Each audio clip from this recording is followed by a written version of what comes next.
नमस्कार दोस्तों। हर इंसान की ज़िंदगी में कोई ना कोई ऐसा ज़रूर होता है जो एक गार्जियन की तरह उसे प्रोटेक्ट करे। और कई बार तो लोग ये काम करते करते अपनी जान भी दे देते हैं। पर क्या आपने कभी ऐसा सोचा है कि क्या कभी कोई मरने के बाद भी किसी को प्रोटेक्ट कर सकता हो?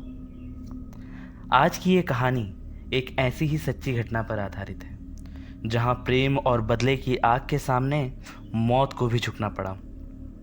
ये कहानी आज से लगभग 25 साल पुरानी है। मेरे गांव में दो भाई थे। बड़े भाई का लड़का सुभाष और छोटे भाई के दो लड़के अजय और विजय थे। तीनों की उम्र लगभग 30 से 35 के बीच थी और तीनों ही शादीशुदा थे। सुभाष पास की एक शुगर मिल में काम करता था और अजय विजय घर पर ही रहते थे। पूरा परिवार एक में ही था। सुभाष सबसे बड़ा था और सबसे ज़्यादा जिम्मेदार भी। पर अजय और विजय हमेशा सुभाष से जलते रहते और हमेशा उनकी नज़र सुभाष की जायदाद पर रहती थी। सुभाष की केवल दो बेटियां ही थीं, इसलिए अजय और विजय के दिमाग में हमेशा सुभाष को रास्ते से हटाकर उसकी जायदाद हड़पने का ख्याल चलता रहता था। सुभाष मिल से रात के 10 बजे अपने दो दोस्तों के साथ घर वापस आया करता था। रास्ता एकदम सुनसान था और एक नहर से होकर गुजरता था। अजय और विजय सिर्फ मौके की फिराक में थे और मौका आ भी गया। उन्होंने सुभाष के दोनों दोस्तों को कुछ पैसे के लालच देकर अपने साथ मिला लिया। उनमें से एक दोस्त उस दिन मिल ना जाकर घर पर रुकने के लिए तैयार हो चुका था और दूसरा बस कुछ एक्स्ट्रा पैसों के लिए मर्डर में अजय और विजय का साथ देने के लिए तैयार हो गया। सब कुछ पहले से ही सोच लिया गया था। जैसे ही सुभाष और उसका दोस्त नहर के पास पहुंचे, अजय और विजय ने उसे घेर लिया। उनके हाथ में तलवार चमचमा रही थी। सुभाष कुछ समझ पाता उससे पहले ही अजय ने तलवार उसके गले पर चला दी और सुभाष के गले में एक बड़ा घाव हो चुका था। वो कुछ सोच पाता उससे पहले ही तलवार के कई वार उसके ऊपर होने लगे।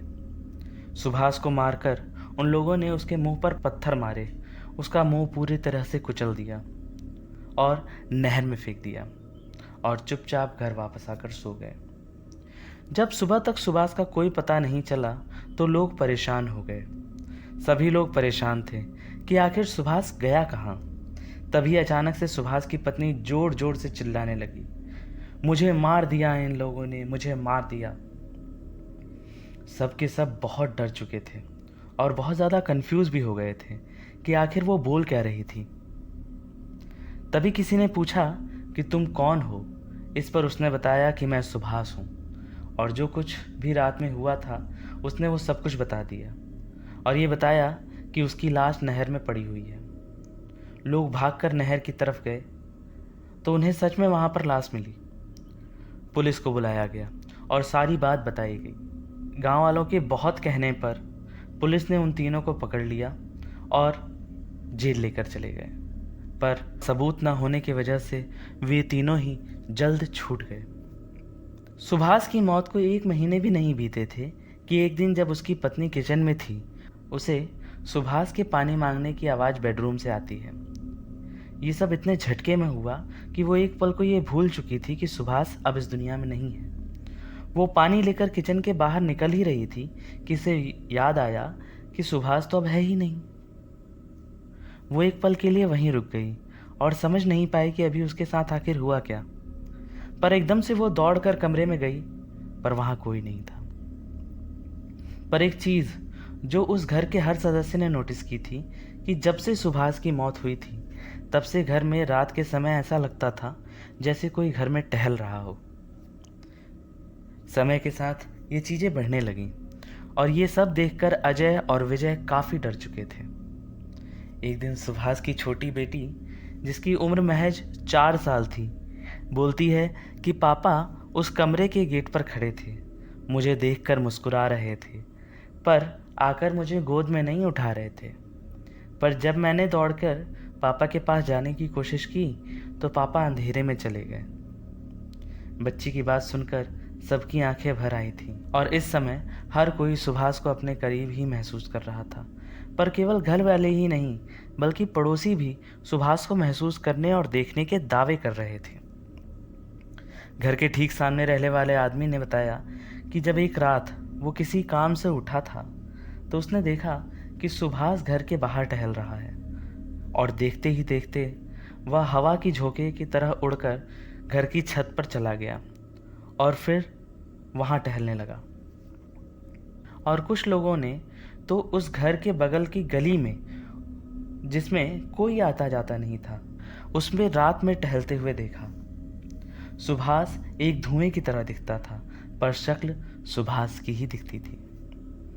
एक दिन अचानक से घर में बहुत जोर से चिल्लाने की आवाज़ आई। सब दौड़कर घर के सामने पहुंचे। तभी घर के अंदर से पूरी तरह से जलता हुआ एक आदमी दौड़ता हुआ और चिल्लाता हुआ बाहर निकला और उसके ठीक पीछे अजय जोर जोर से हंसता हुआ बाहर निकला। जलने वाला आदमी और कोई नहीं बल्कि विजय था। कोई कुछ समझ नहीं पा रहा था। लोगों ने विजय की आग बुझाई, पर बहुत देर हो चुकी थी। वो लगभग जल चुका था और वहीं तड़प तड़प कर उसकी मौत हो गई। अजय भी बेहोश हो चुका था। थोड़ी ही देर बाद घर से सुभाष की पत्नी बाहर निकली। वो बहुत ज़्यादा डरी हुई थी। बहुत पूछने पर उसने बताया कि वो दोपहर में सो रही थी और बच्चे स्कूल गए थे। तभी अजय और विजय मेरे कमरे में आए। उनके हाथ में केरोसिन का गैलन था और वो दोनों बहुत ज़्यादा हंस रहे थे और मुझे जलाकर मारने की कोशिश करने वाले थे। तभी अचानक से न जाने क्या हुआ कि विजय ने जो केरोसिन मेरे ऊपर डालना था वो खुद के ऊपर डाल लिया और माचिस जलाकर खुद को आग लगा ली। अजय भी उसके पीछे पीछे हंसते हुए दौड़ने लगा और बाहर आ गया। ये सुनकर सब बहुत हैरान थे। कुछ ही दिनों में अजय पूरी तरह से पागल हो चुका था और उसने सुभाष को कैसे मारा ये बात खुद ही सबको बताने लगा। वो कहता था कि सुभाष उसके कंधे पर बैठा हुआ है और उसे ये बोलने पर मजबूर करता है।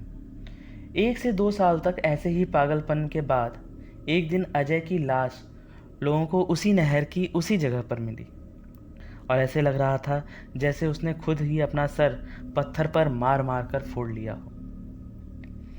उस घर के आसपास के लोग सुभाष को पहरा देते हुए देखने के आदी हो चुके हैं, पर आज तक सुभाष ने और किसी को कोई नुकसान नहीं पहुंचाया।